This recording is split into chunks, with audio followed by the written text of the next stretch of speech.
Hey everybody, glad to have you with us again today. We're in Proverbs chapter 10, looking at verse 4 today, where it says, "A slack hand causes poverty, but the hand of the diligent makes rich."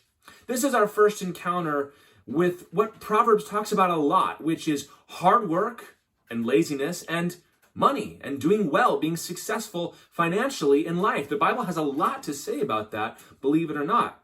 Now, I want to address something right away because we are, of course, steeped in the New Testament and the teachings of Jesus and how he said, "Blessed are the poor," and all that, and how it's not about being rich. So is it right for us to desire to be rich? Like, doesn't he says here, the hand of the diligent makes rich. Well, should we even want that? It's a good question. Because in 1 Timothy chapter 6, Paul actually said that those who desire to be rich bring a snare upon themselves. But if you keep reading that passage, and I'm going to put this verse up here, it says, "As for the rich in this present age, charge them not to be haughty, nor to set their hopes on the uncertainty of riches, but on God who richly provides us with everything to enjoy." God richly provides us with everything to enjoy. Paul is making the point there that if your life is obsessively chasing after money, yeah, you're bringing a snare upon yourself, and it'll cause you to run away from the faith as you're just chasing the next thing to get another dollar. But he says, if you are rich, use the blessings that God's given you. And this is what Proverbs is about. It's about that material success. And then the New Testament tells us how to handle it when we get it. So I'm not going to dive too much farther into that. There maybe will be another time. But just understand this passage is less about being rich and powerful and more about if you want to escape poverty, this is how you do it. And his solution, Solomon's solution here is hard work. The hand of the diligent, he says. Really, if you look at that, it's less about working hard and more about consistently working hard. The hand of the diligent versus the slack hand that just kind of gives up after a while, the diligent hand that comes at it again and again and again, day after day. Those who want to do well in life, if you want to be rich according to the Bible, if you want to be successful, if you want to escape the burden of poverty, he says, work diligently, consistently work hard, maintain diligent effort over a long time. You know, even if you begin at a low-level job, I'm talking like you're flipping burgers, you're driving a junk truck like I used to do, whatever it is, even if it's a low-level minimum wage job, if you stick with it for a long time, you will rise up in that company or in that position. You'll get better at it. You'll gain the approval of the people who are above you. You'll get more responsibility. You'll get raises. And I know tons of people that started out doing low-level jobs like that, the ones that we tend to look down on for some reason.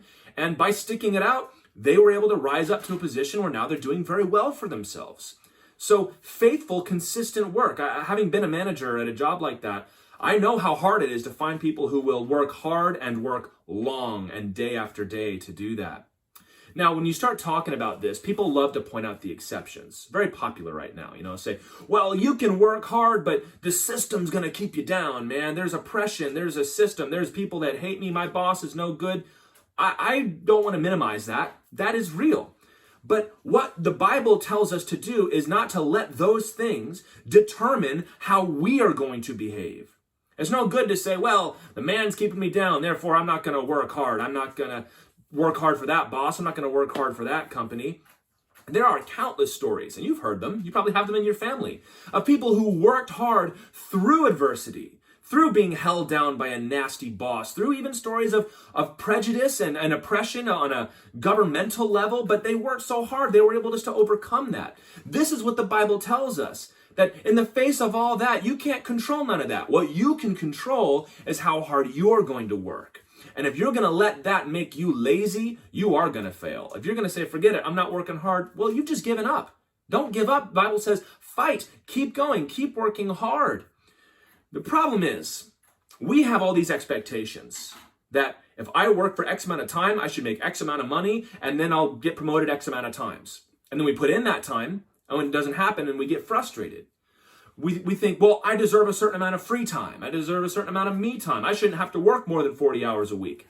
That's not what the Bible says. The Bible says work diligently, work hard. If you want to rise up, if you want to make money, if you want to be promoted, whatever it is, you've got to do more than what is expected, more than the baseline. That's the hand of the diligent. It is the diligent hand that makes rich.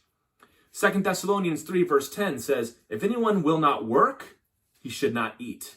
The Bible places a premium on working hard, working diligently, and working long. And this is just what we see in life. The people who work the hardest, work the longest, work the most creatively, work smart, all that, they're the ones that get ahead. So work hard at whatever you do. The Bible says whatever you do, do it heartily as unto the Lord. And don't say, I'm not working for that man, I'm not working for that woman or that system. You're not. You're working for the Lord. You're working for your family, for your wife, for your kids, for whoever it is. Think about them and then put in all the effort that you can. You owe it even to yourself. That's such a weird thing to say, but you really do, to work as hard as you can, see what you're capable of. That's what the Bible tells us to do. So you might not get everywhere you want, but you're going to get somewhere, and maybe you might just be setting up your kids or the people around you to do even better than you and achieve those dreams. Work hard, guys, and that's what the Lord's told you to do. God bless.